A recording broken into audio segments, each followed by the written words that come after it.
Why does Islam forbid sex outside marriage?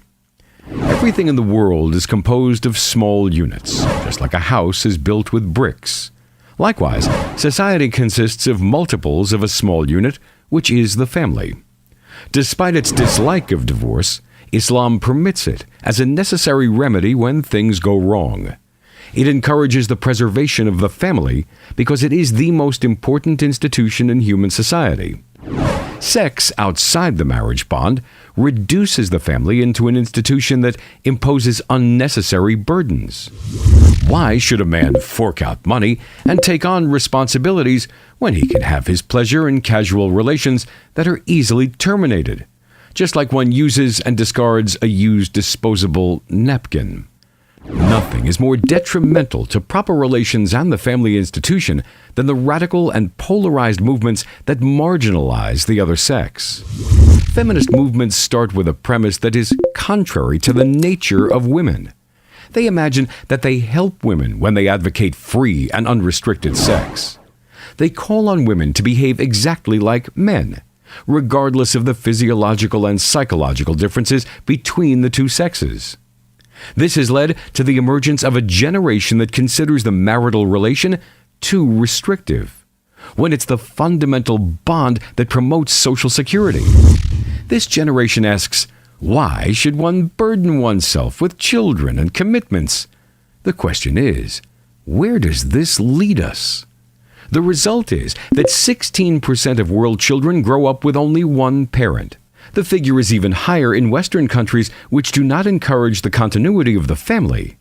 In the United States, the figure goes as high as 35%, which means that over 1/3 of the children in the most powerful state in the world grow up in an unhealthy family environment.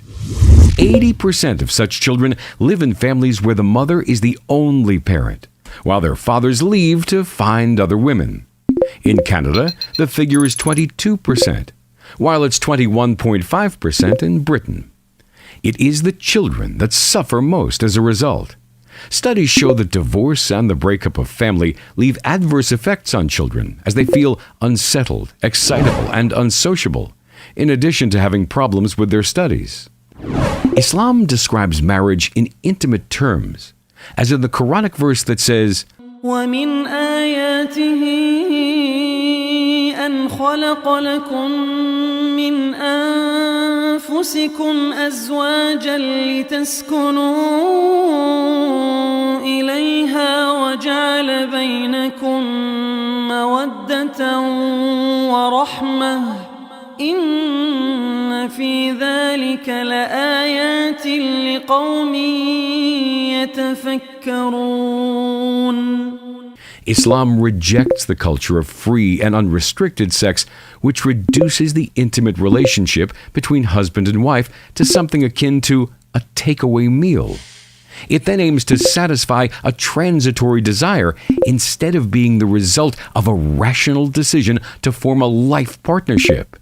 It becomes subject to a whim of a person who has taken too much drink. Court cases of rape show hard debate between those who consider sex under the influence of alcohol by one party as rape of the other, and those who consider it a conscientious act, saying that everyone is responsible for their deeds, whether they are drunk or sober. The debate continues even when neither party is drunk. Fierce contention continues in rape cases. The evidence that courts have to consider in these cases is not different from a situation in which the two parties are in consent. In today's fast food culture, it's extremely difficult for a woman to prove that she has not consented. Hence, the overwhelming majority of rapists escape punishment. According to statistics, the figure is 80 to 90%. To protect society from all these problems, Islam establishes clear boundaries, forbidding all sex outside the marriage bond. The Quran accurately describes the consequences of free sex. وَلَا تَقْرَبُوا الزِّنَا إِنَّهُ كَانَ فَاحِشَةً وَسَاءَ سَبِيلًا. Marriage is the only sound relationship between man and woman. In all situations where men and women are together, as in the workplace or other social contacts, Islam requires women to wear the hijab. It thus elevates the woman from being a sex object. ومن آياته أن خلق لكم من أنفسكم أزواجا لتسكنوا إليها وجعل بينكم مودة ورحمة